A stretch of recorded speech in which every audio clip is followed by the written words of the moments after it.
हमें question given था कि एक ट्रेन ने एक ट्रैवलिंग स्टार्ट करी। डिस्टेंस था 360, स्पीड यूनिफॉर्म और टाइम कुछ भी गिवन नहीं था, तो हमने उनको एक्स और वाई ले लिया। उसके बाद क्वेश्चन में कंडीशन गिवन थी कि अगर स्पीड 5 से बढ़ जाए तो टाइम 1 आवर कम हो जाएगा सेम जर्नी का। मतलब कि D will be same, x 5 से ज़्यादा हो जाएगा और वाई 1 से कम हो जाएगा। तो जो गिवन कंडीशन थी उससे तो बनेगा 360 is equals to x y इस फॉर्मूले के अकॉर्डिंग। और दूसरी ये वाली condition, distance will be same, speed 5 से ज़्यादा एक्स प्लस 5 और टाइम 1 से कम बाय माइनस 1। इसको सॉल्व करा, सॉल्व करके ओपन करा, ब्रैकेट्स ओपन करे सारे के सारे, तो हमको मिला x की वैल्यू ये। मैंने इस x की वैल्यू को इक्वेशन नंबर 1 में पुट कर दिया। इक्वेशन नंबर 1 में पुट करेंगे तो यहाँ पर था x की जगह हमने वैल्यू डाली सेकंड इक्वेशन वाली, इसको सॉल्व करा, क्वाड्रेटिक बनी और क्वाड्रेटिक के रूट्स निकाल के हम x की वैल्यू निकाल सकते हैं। वैसे तो x और y दोनों निकाल सकते हैं, बट क्वेश्चन में हमसे सिर्फ x पूछा हुआ है, फाइंड द स्पीड। टाइम कुछ भी हो, डजेंट मैटर, हमें स्पीड में आंसर चाहिए। तो y निकल भी गया तो कोई बात नहीं, बट y की वैल्यू निकाल के, y की यहाँ से दो वैल्यू आएंगी, y is equals to something और समथिंग, इग्नोर नेगेटिव, और फिर यहाँ की y की वैल्यू जो भी आएगी, put in equation 2 and find x। ठीक है, डायरेक्टली आंसर नहीं मिलेगा। ऐसा नहीं कि जो भी आंसर आया वो आंसर बन गया। y की वैल्यू आएगी, एक पॉजिटिव एक नेगेटिव, नेगेटिव दोनों पॉजिटिव वैल्यू आ रही है। अगर दोनों पॉजिटिव आ रही हैं, दोनों पॉजिटिव कैसे आ रही हैं? अच्छा, दोनों पॉजिटिव है।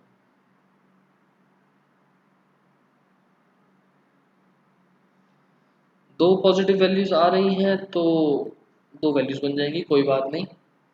अगर दोनों पॉजिटिव हैं तो दोनों आंसर बन जाएंगे। अगर दोनों पॉजिटिव हैं, दो वैल्यूज आई y की, सेकंड इक्वेशन में पुट करेंगे, दो वैल्यूज आएंगी x की,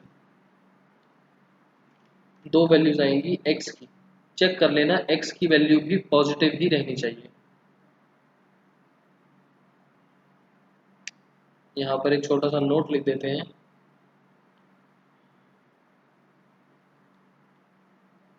two values can be possible only if values of both x and y are positive। अगर x और y दोनों के दोनों पॉजिटिव रहते हैं तो हमें कोई प्रॉब्लम नहीं है, अगर दो आंसर्स निकल भी जाए तो। मतलब कि y की दो वैल्यूज कौन कौन सी आ रही होंगी आपके पास? वैसे तो मेरे ख्याल से एक नेगेटिव आ रही होगी, एक पॉजिटिव आ रही होगी।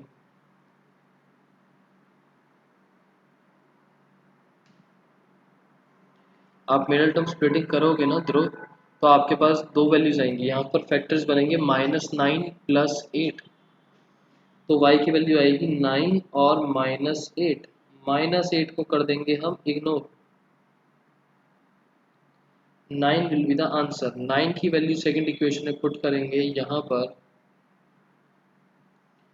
9 5 45, 45 - 5 40, x का आंसर आएगा 40 किलोमीटर पर आवर।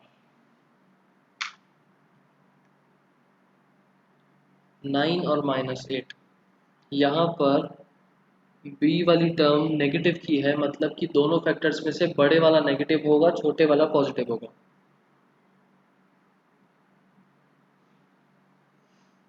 अगर आप -8 और +9 रखोगे तो यहाँ पर +1 होना चाहिए।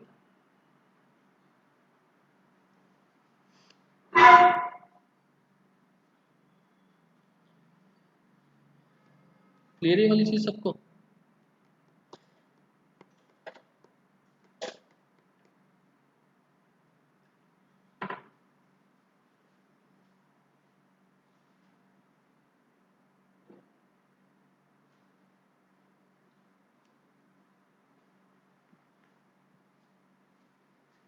यहाँ से x इज इक्वल्स टू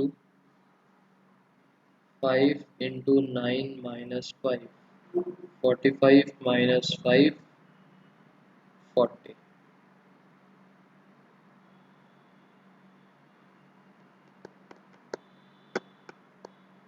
ठीक, नेक्स्ट क्वेश्चन पर चलते हैं। वैसे बहुत कम क्वेश्चंस होंगे कि आपकी दोनों वैल्यू पॉजिटिव की आ जाए और x भी दोनों पॉजिटिव आ जाए, y भी दोनों पॉजिटिव आ जाए।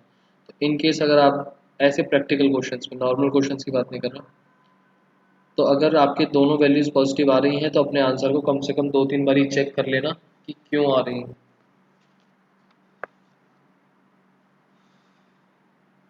आंसर नंबर 9 थोड़ी देर में करेंगे, पहले करते हैं answer number 10।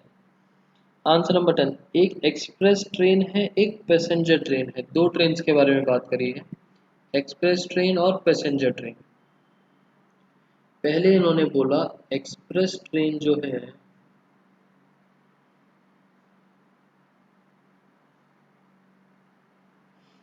Takes 1 hour less than passenger train. अच्छा, दोनों के बीच में comparison, takes 1 hour less than,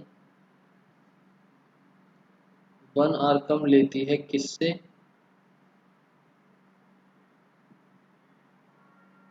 passenger train से। तो इन दोनों के बीच में एक कंपैरिजन तो आ गया कि टाइम 1 घंटा कम लग रहा है, तो इसको हम ई से डिनोट करेंगे और इसको हम पी से डिनोट करेंगे। तो यहाँ का मतलब क्या हुआ, इस कंडीशन का मतलब time of express train minus, नहीं, time of passenger train minus time of express train is equals to 1 hour. ये चीज समझ में आई? पैसेंजर ट्रेन एक्सप्रेस ट्रेन को 1 आवर कम लग रहा है, दैट मीन्स पैसेंजर ट्रेन को 1 घंटा ज़्यादा लग रहा होगा। पैसेंजर ट्रेन का टाइम एक्सप्रेस ट्रेन का टाइम में 1 आवर का डिफरेंस। इसको फॉर्मूले एक्स वाई वगैरह बाद में करेंगे, बट इस स्टेटमेंट से यही मतलब समझ में आया, time taken by passenger train minus time taken by express train is equals to 1 hour. To travel 132 kilometre between Mysore and Bangalore. और डिस्टेंस कितना है उन दोनों का? डिस्टेंस है, डिस्टेंस क्वेश्चन में गिवन है 132 किलोमीटर, ये चीज़ क्वेश्चन में गिवन है। बैंगलोर से मैसूर जाने, मैसूर से बैंगलोर जाने में without taking into consideration the time they stop at intermediate messages, मतलब बीच बीच में रुकते रुकते गए, उसको हमने ज़ीरो मान लिया। एंड मैसूर से बैंगलोर जा रहा है, उसका हमें कुछ करना नहीं, वो कहीं से भी कहीं पर भी जाए, मैसूर से बैंगलोर जाए, बैंगलोर से मैसूर जाए, तमिलनाडु जाए, जम्मू कश्मीर जाए, जहाँ मर्जी जाए। If average speed of express train, अच्छा दूसरी इंफॉर्मेशन देखो क्या गिवन है क्वेश्चन में, average speed of express train is 11 kilometre per hour more than, किससे ज़्यादा है? पैसेंजर ट्रेन से। स्पीड ऑफ पैसेंजर ट्रेन, मतलब कि इनकी स्पीड के बीच में भी रिलेशन दे रखा है। स्पीड के बीच में रिलेशन क्या बना? Speed of express train is equals to speed of passenger train plus 11।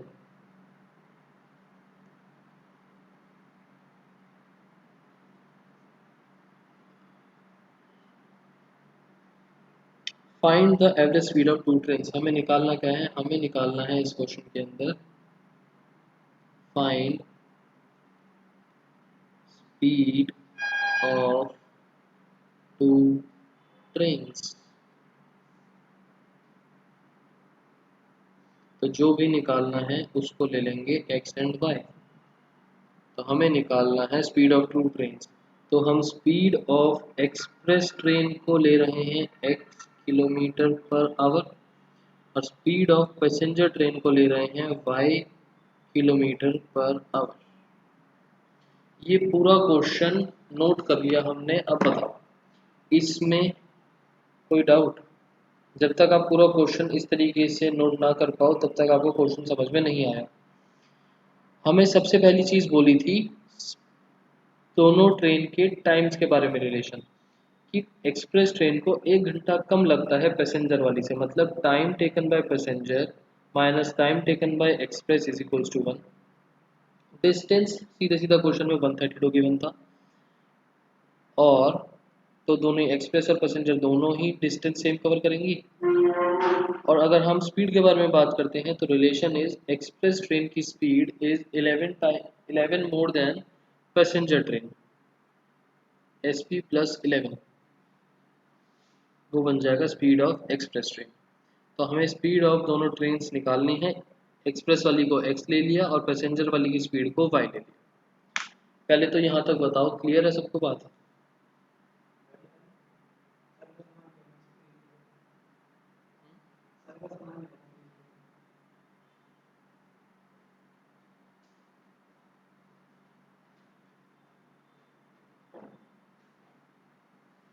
ठीक है,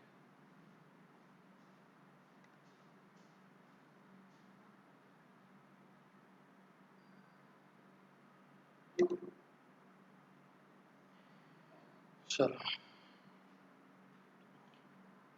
फॉर्मूला हमारे पास same, distance is equals to speed into time. But हम ये वाला फॉर्मूला लेके चलें या ना चलें?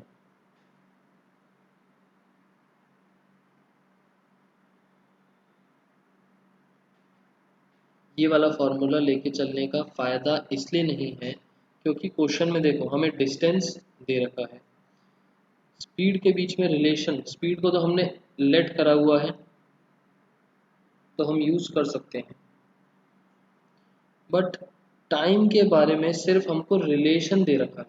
वैसे तो स्पीड का भी रिलेशन है बट स्पीड को हमने एक्स और वाई ले लिया।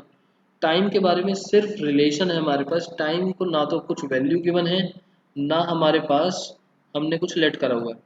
तो टाइम के रिस्पेक्ट में लेके चल लेते हैं इस क्वेश्चन को। हमको टाइम की को यूज़ नहीं करना पड़ेगा अदरवाइज वेरिएबल्स वगैरह में। Time is equals to distance upon speed, ये रहा फॉर्मूला। तो अकॉर्डिंग टू क्वेश्चन हमारे पास पहला रिलेशन क्या है, टाइम ऑफ एक्सप्रेस ट्रेन, नहीं चलो, time of express train is equals to time of passenger train minus 1। जो मैंने ऊपर लिखा है वही वाला लिखा, वैसे तो ये भी ठीक ही था। Time of passenger train minus time of express train is equals to 1। Passenger train को 1 घंटा ज़्यादा लगता है एक्सप्रेस ट्रेन से, तो टाइम का फॉर्मूला क्या बना, distance of passenger upon speed of passenger minus distance of express train upon speed of express train is equals to 1। Values डालेंगे, डिस्टेंस कितना चल रहा था 132, स्पीड कितनी चल रही थी पैसेंजर ट्रेन की, हमने लिया हुआ था y माइनस 132 गिवन था, एक्सप्रेस ट्रेन की स्पीड को हमने लिया हुआ था x is equals to 1।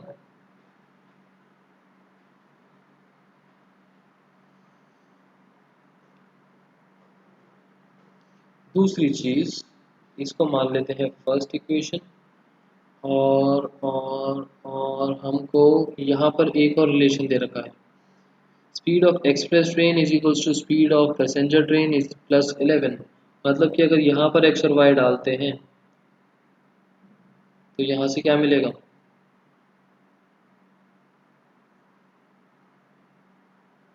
X और वाई की वैल्यूज डालेंगे तो यहाँ से हमको मिलेगी second equation, speed of express train है x is equals to speed of passenger train है y plus 11।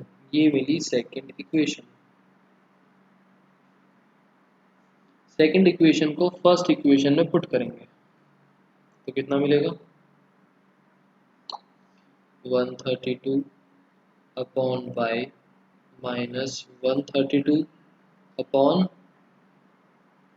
y plus 11 is equals to 1 using equation number 2। उसके बाद इस टाइप का क्वेश्चन तो हमने कर ही रखा है।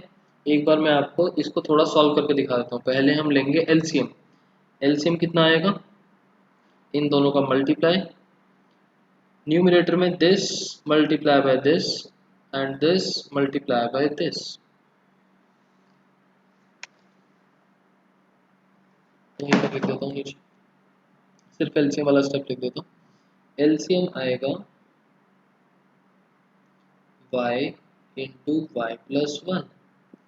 ये वाली चीज़ यहाँ से multiply 132 multiply y plus 1 minus 132 multiply by y is equals to 1। Now cross multiply y2 plus y, ऐसा क्यों सत्यम? अच्छा वाई स्क्वायर प्लस वाई, ठीक है। वाई स्क्वायर प्लस वाई उधर चला जाएगा क्रॉस मल्टीप्लाई में एंड ओपन कर देंगे।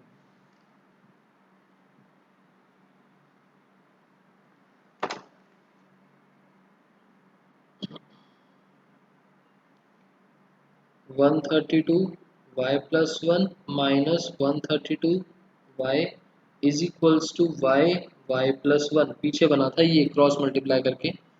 सर 11 नहीं होना चाहिए था, 11 11 11 11 11 था क्या? अच्छा y प्लस 11 था, ठीक। y प्लस 11, यहाँ पर तो मैंने 11 ही लिखा है, मैंने गलती से नीचे वाला लिखा।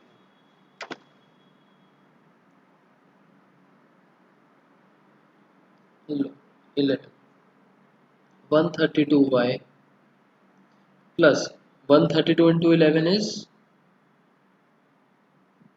1 4 5 2 minus 132y is equals to y square plus y। 132y 132y cancel, 1452 उधर जाएगा तो बनेगा y square plus y minus 1452 is equals to 0।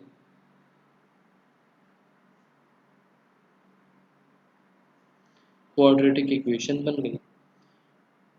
Middle term splitting और quadratic formula as your wish. मेरे हिसाब से क्वाड्रेटिक फार्मूला ज़्यादा अच्छा रहेगा। Find roots and x is equals to y is equals to will be the answer। और ये kilometre per hour में आंसर्स आएंगे क्योंकि ये है स्पीड। और लास्ट में कंक्लूजन जो है वो स्टेटमेंट की फॉर्म में आएगा। कंक्लूजन जो है in the form of statement.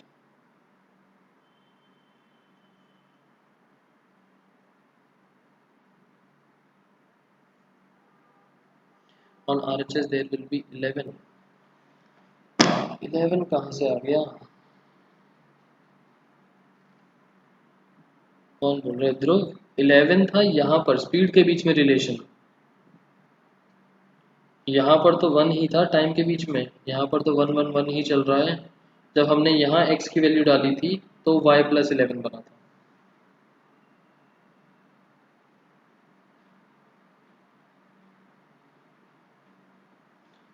अच्छा यहाँ पर भी 11 था, sorry, and 11 y। Okay 11 11y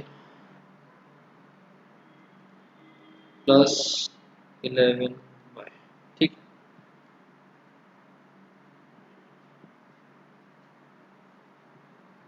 अब ठीक है।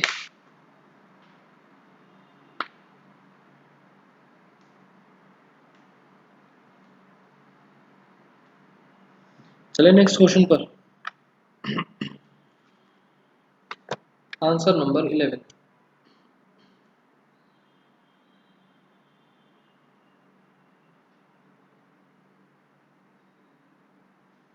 Sum of areas of two squares. Sum of area. अच्छा, जो ये मैं स्टार्टिंग में ये सब लिख रहा हूँ ना, जो मैंने आपके लिए यहाँ से लेकर यहाँ तक ये पूरा का पूरा क्वेश्चन ब्रेकअप करके दिखाया है, क्या चीज़ क्या बनी। ये सारा आपको आंसर में प्रेजेंट नहीं करना। ये लाइन लगाने का मतलब है कि एक्चुअल आंसर हमारा नीचे से स्टार्ट हो रहा है, बट ये वाली चीज़ जो हमने लेट करी है ये स्टेटमेंट की फॉर्म में आएगा। ये ऊपर की तरफ तो मैं जस्ट आपको क्वेश्चन समझा रहा हूँ, क्वेश्चन में क्या बोला हुआ है। हमें क्वेश्चन में बोला है sum of areas of two squares. Two square हैं हमारे पास, उनके एरिया का सम 468 मीटर स्क्वायर। दूसरा, डिफरेंस ऑफ देयर पेरीमीटर्स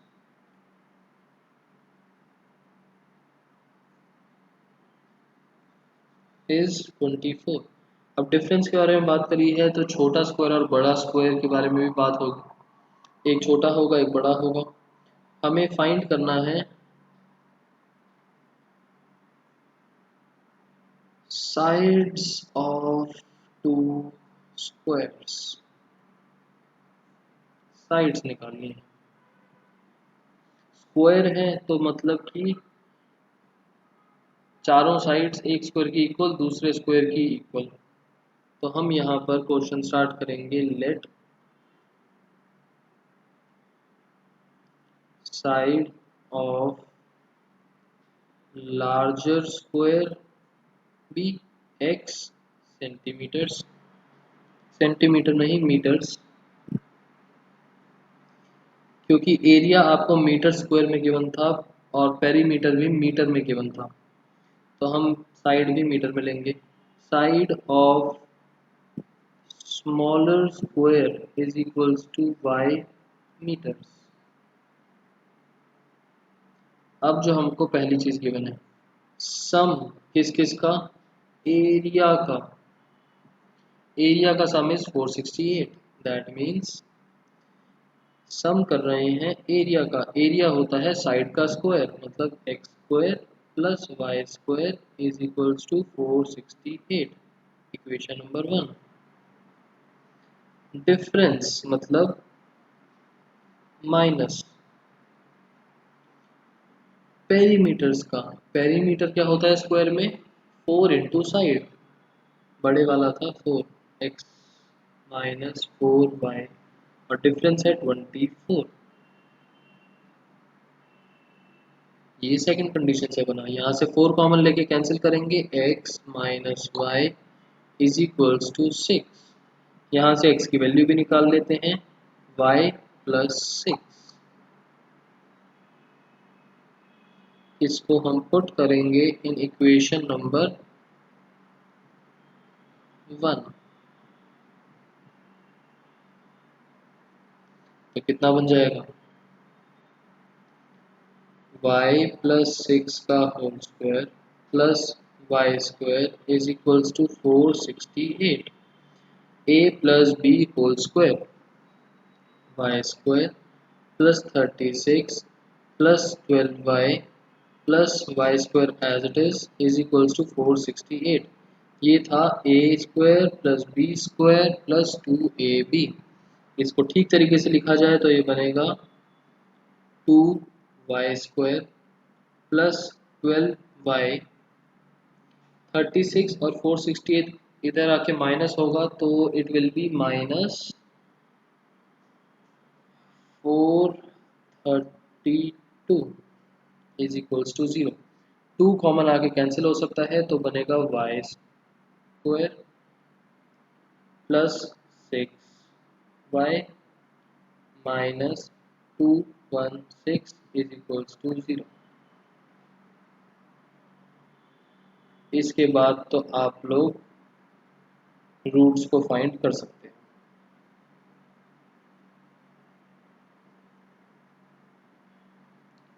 बताओ क्वेश्चन क्लियर है?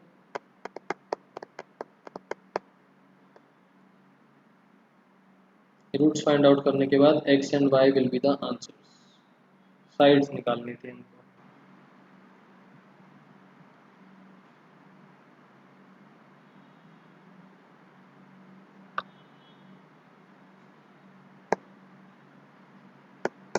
क्लियर है वाला क्वेश्चन? जल्दी से बताओ, एक क्वेश्चन बचा है, आंसर नंबर 9 थोड़ा सा टिपिकल है। ठीक है, आंसर नंबर 9 हमने लीनियर इक्वेशन एक चैप्टर करा था, चैप्टर नंबर 3। उसमें मैंने आपको एक कंसेप्ट कराया था एंड आपको बोला था कि एक क्वेश्चन आपको क्वाड्रेटिक में भी मिलेगा एंड थोड़ा सा अजीब सी चीज़ है वो। कंसेप्ट का नाम याद है? कौन से वाले क्वेश्चंस थे?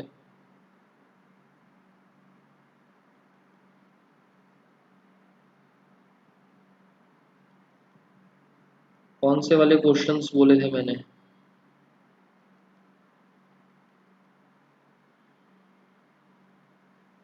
नहीं, मैंने आपको एक कंसेप्ट बताया था, वर्क एंड टाइम के जो क्वेश्चंस होते हैं इनके अंदर रेसिप्रोकल होता है हर चीज़ का।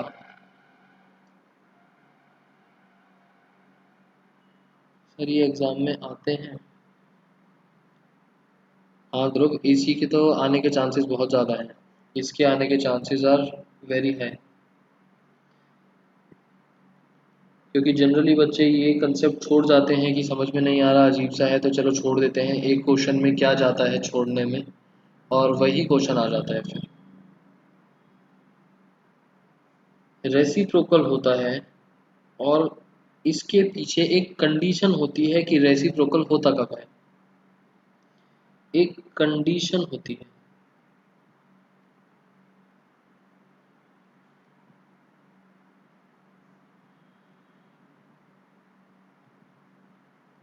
When word together is mentioned. अगर आपको स्टेटमेंट में टुगेदर करके कुछ चीज़ बोल रखी है तो रेसिप्रोकल्स हो जाते हैं उस वाली स्टेटमेंट में। मैंने आपको ये पहले कहाँ लिखवाया था वो भी आपको दिखा देता हूँ।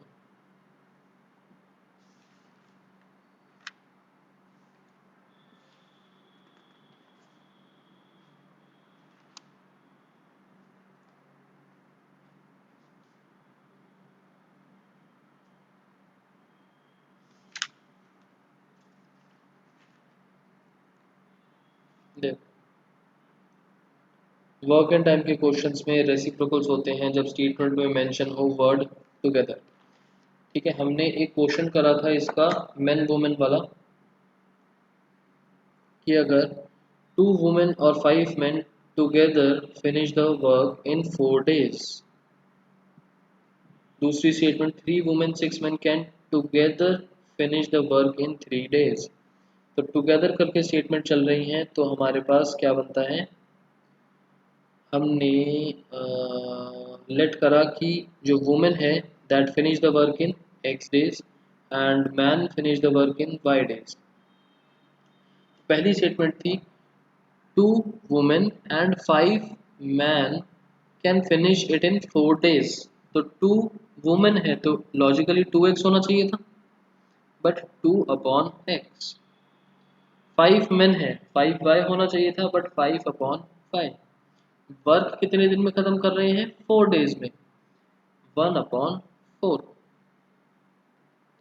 दूसरी स्टेटमेंट थी 3 वुमेन और 6 मैन 3 डेज में काम कंप्लीट कर रहे हैं। 3x की जगह 3 अपॉन एक्स, बीच में टुगेदर वर्ड था। 6 मैन 6 अपॉन वाई, और 3 डेज 3 1 अपॉन 3। ठीक है, ये तो था लीनियर इक्वेशन का। अब यहाँ पर देखते हैं कि किस तरीके से स्टेटमेंट्स किया जाए।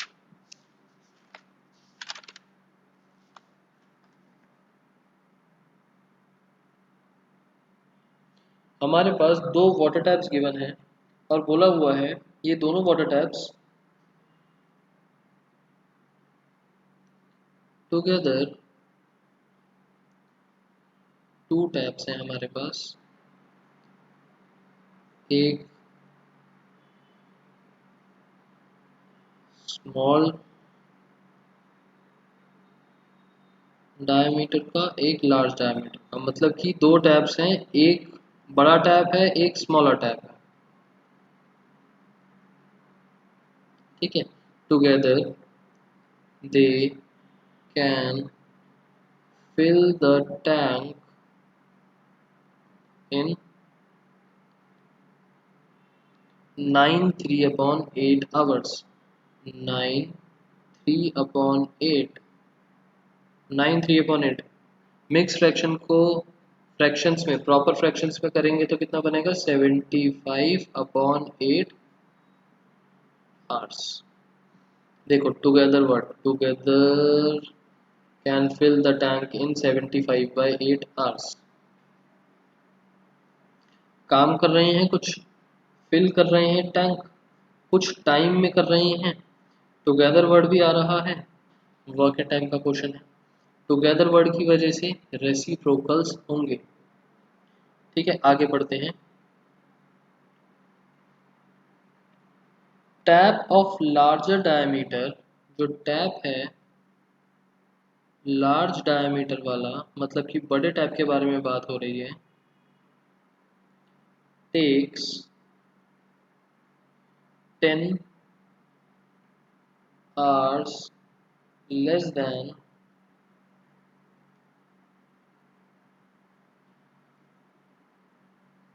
The smaller tap to fill tank separately. इस वाली कंडीशन में कहीं पर टुगेदर वर्ड है नहीं है, यहाँ सेपरेटली के बारे में बात करी हुई है, यहाँ सेपरेटली है, तो बताओ रेसिप्रोकल्स होंगे या नहीं होंगे, क्या लगता है?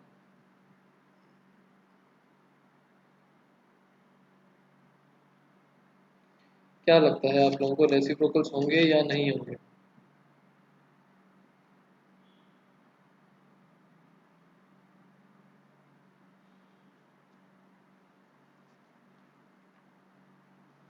नहीं होंगे, यहाँ रेसिप्रोकल होगा, यहाँ रेसिप्रोकल नहीं होगा, रेसिप्रोकल के लिए टिक मारा।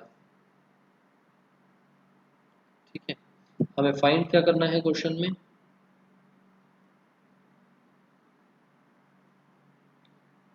Time taken by each tap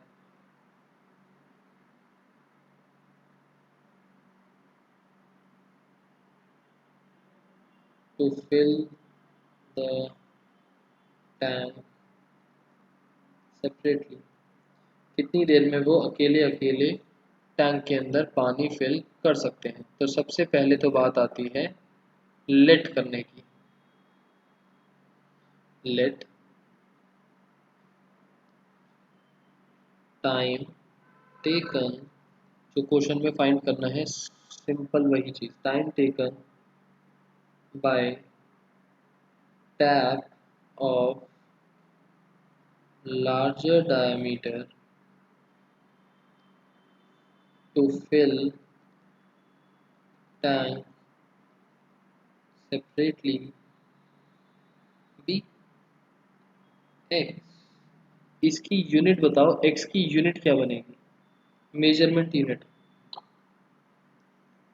time taken by tap of smaller diameter V to fill the tank separately by y। बताओ भाई यूनिट क्या बनेगी, ऊपर दिखा देता हूँ आपको, बताओ क्वेश्चन देखो एंड यूनिट बताओ, यूनिट क्या आनी चाहिए एक्स और वाई की।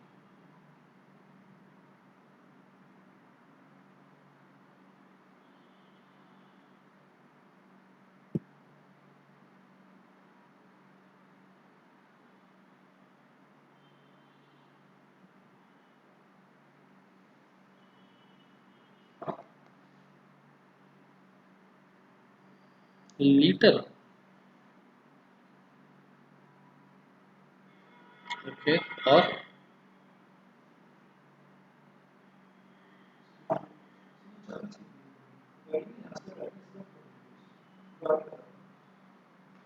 कर लो, कर लो, कर लो।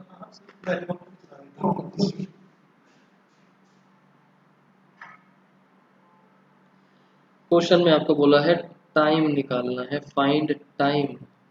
टाइम लीटर्स में, ये तो पहली बार सुन रहा हूँ मैं। ये आएगा आवर्स में। क्वेश्चन में आवर्स के बारे में इंफॉर्मेशन है तो हम लेंगे आवर्स। नाउ फर्स्ट क्वेश्चन था, फर्स्ट स्टेटमेंट थी together they fill the tank in 9 3/8 hours. Together की वजह से थे रेसिप्रोकल्स। एक्स ने पानी भरा, वाई ने पानी भरा और इतना टाइम। तो पहली स्टेटमेंट, लार्जर वाले टैप ने भरा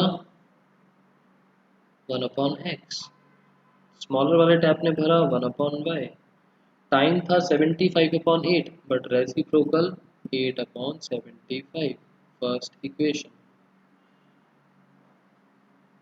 हम हर चीज़ का रेसिप्रोकल कर देते हैं क्योंकि टुगेदर लिखा हुआ था एंड रेसिप्रोकल होने थे। सेकंड स्टेटमेंट क्या है, जो टैप है लार्ज वाला मतलब x, उसको लगते हैं 10 घंटे कम than the smaller tap. Smaller tap से 10 घंटे कम लगते हैं टैंक को भरने में। टुगेदर नहीं था, रेसिप्रोकल नहीं होना, तो सीधा सीधा स्टेटमेंट, x को 10 घंटे कम लगते हैं स्मॉल वाले से,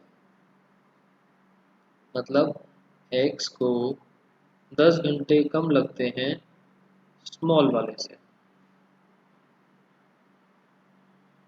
ये रही second equation. Put second in first.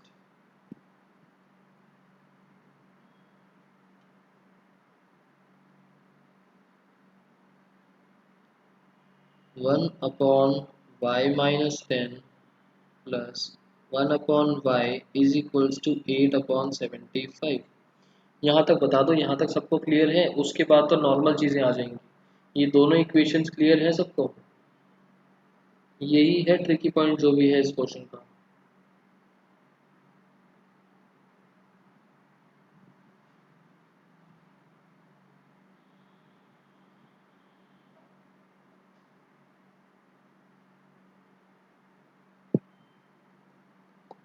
जल्दी से बताओ, यहाँ तक क्लियर है क्वेश्चन? स्टेटमेंट्स कैसे बनी? तो ठीक है, दो स्टेटमेंट्स लिखी हुई हैं, मैंने आपको वैल्यू पुट करके भी बता दी। मैं नीचे इक्वेशन बना रहा हूँ, रजिस्टर नीचे नहीं कर रहा, आप लोग सॉल्व करना स्टार्ट करो। आंसर निकालो एक्स का और वाई का। आंसर निकालो, ये आज का लास्ट क्वेश्चन है। आंसर जल्दी से निकाल के बताओ एक्स और वाई की क्या वैल्यूज आएंगी।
क्वाड्रेटिक फार्मूला से करना, मिडल टर्म स्प्लिटिंग बहुत लेंथी हो जाएगा।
क्वाड्रेटिक इक्वेशन चेक कर लेना, ये बननी चाहिए आप लोगों की। 4y² minus 115y plus 375 is equals to 0। ये बता दो ये सेम बनी है या नहीं बनी।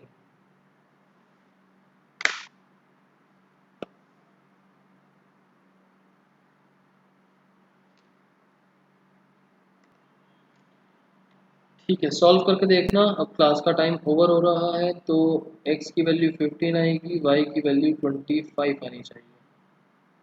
15 आवर्स 25 आवर्स। एंड इसी के साथ हमारा ये चैप्टर हो गया कंप्लीट। अभिषेक फिर एक बारी कैलकुलेशन देखना कहाँ पर मिस्टेक है। इसी के साथ हमारा ये चैप्टर हो गया कंप्लीट। यहाँ पर मैं लिख रहा हूँ आप लोगों के लिए होमवर्क।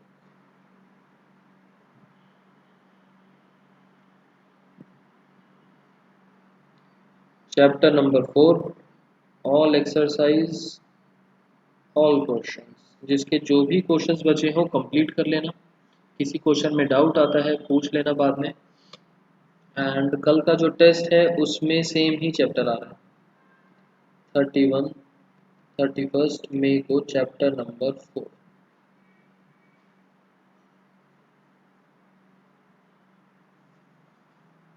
ओके,